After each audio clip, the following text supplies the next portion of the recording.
adding to worries of a bubble in the property market. And China allows overseas companies to issue shares on domestic markets to attract foreign investment.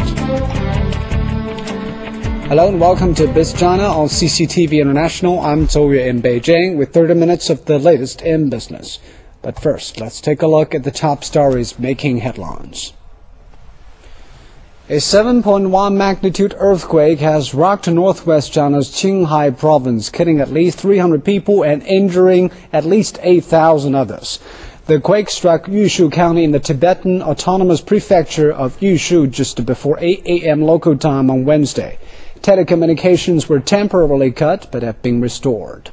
The Nuclear Security Summit has called on governments to secure their vulnerable nuclear materials within 4 years. In a communique and work plan released at the end of the summit, the 47 participating countries acknowledged that nuclear terrorism is the most challenging threat to international security. Kyrgyzstan's deposed president Kurmanbek Bakiev says he will resign if safety can be guaranteed for him and his family. Interim leader Rosa Otambayeva says her government will only offer security assurances if he steps down and leaves the country.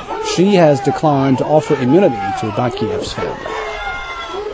Well, China has raised retail petrol and diesel prices by around 4 to 4.5% from Wednesday. It is the first increase in 5 months, taking prices up to track higher crude costs. China adopted a new oil pricing mechanism in 2009 that allows it to adjust the retail fuel prices when the moving average of global crude shifts more than 4%. But the price increase is unlikely to affect low-income groups. The National Development and Reform Commission says subsidies will continue to be given out to those in the agricultural, forestry, public and rural transportation sectors. Temporary financial aid will also be offered to taxi drivers. China's last fuel price hike on refined oil products was on November the 10th. Petrol and diesel prices were raised by 480 yuan per ton. Analysts say the timing of the Wednesday price hike is in line with market expectations. And now let's take a look.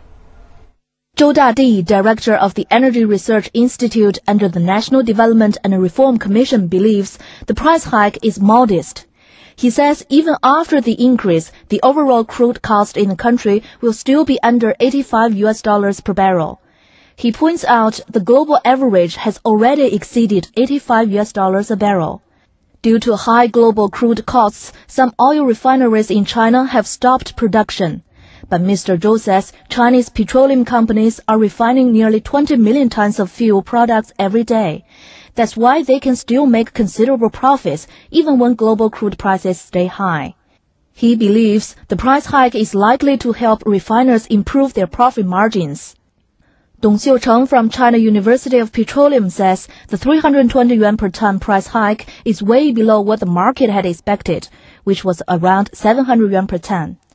Dong also believes the price hike this time is modest, and the timing of the rise indicates that consumer inflation in March should be within a tolerable range. But Dong adds it's hard to predict what impact the price hike will have on related industries. China is due to release headline economic indicators on Thursday. Han Xiaoping from China Energy Net says the Wednesday hike will add about 0.07 percentage points to the April to March consumer price index.